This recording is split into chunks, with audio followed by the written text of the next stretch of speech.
Bonjour et bienvenue sur Matix. Nous allons vous présenter l'interface élève. Les élèves ici d'abord doivent se connecter sur la deuxième section, la section élève, et choisir l'établissement. Choisissez donc ici l'établissement test.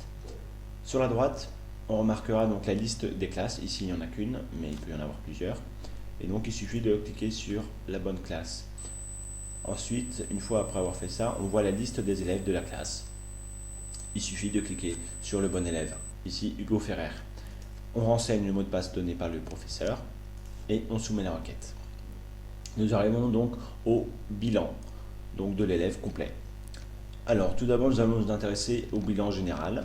On remarque ici donc le nom d'élève et ici, on remarque un graphique qui représente la classe au niveau en petit des résultats ici, la moyenne de la classe qui n'est pas symbolisée par une note mais simplement une position et la position de l'élève dans la classe. Donc ici, on remarque que c'est l'élève le meilleur de la classe. En descendant un peu plus bas, on remarque donc les métacompétences. Ici, ce sont assimilables à des chapitres. Et on peut remarquer par exemple ici que Hugo Ferrer a 100% des compétences qui ont été évaluées. Donc là, ici, il n'y en a qu'une. Donc on peut décliquer et recliquer pour pouvoir déplier les métacompétences. Donc on voit en comportement que par exemple, Hugo Ferrer n'a pas été forcément concentré en classe. On peut remonter.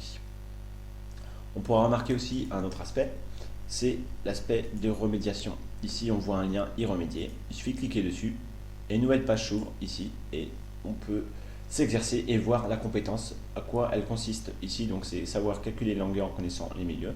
On a le cours, un exemple et il suffit de descendre à toi de jouer, donc des exercices de remédiation. On peut cliquer aussi sur le lien ici qui permettent d'avoir des exercices interactifs et donc pour pouvoir s'entraîner à avoir cette compétence-là. En revenant sur Matix, nous remarquerons aussi que nous avons la liste des évaluations. Ici, il suffit de cliquer dessus sur chaque évaluation que l'élève a passée. On marquera les résultats de l'évaluation de l'élève et le bilan toujours présent annuel de l'élève, c'est-à-dire où il en est rendu actuellement. Donc ça permet de comparer et de voir s'il s'est amélioré ou pas. Par exemple, on remarquera ici que avant il avait la compétence et maintenant il ne l'a plus. On peut descendre de la même manière.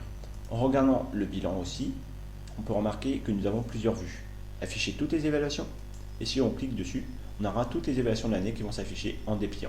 On remarquera ici maintenant que nous avons test 1, devoir surveiller numéro 2, devoir surprise, contrôle de cours et devoir surveiller numéro 6. Il suffit de cliquer sur le trimestre 1 et on aura les devoirs du trimestre 1. Ici, il n'y en a qu'un seul. On remarquera donc sur la gauche le bilan de l'élève, le nombre de compétences acquises, en cours d'acquisition, non validées et non évaluées. La note non exhaustive qui est de 17,2 sur 20. L'élève peut aussi modifier son mot de passe en sélectionnant et en mettant autre chose, par exemple tempo, et modifier. Donc, et on arrive aussi au compte pour pouvoir faire la même chose. Voilà, c'est fini, il suffit de se déconnecter et vous avez fini.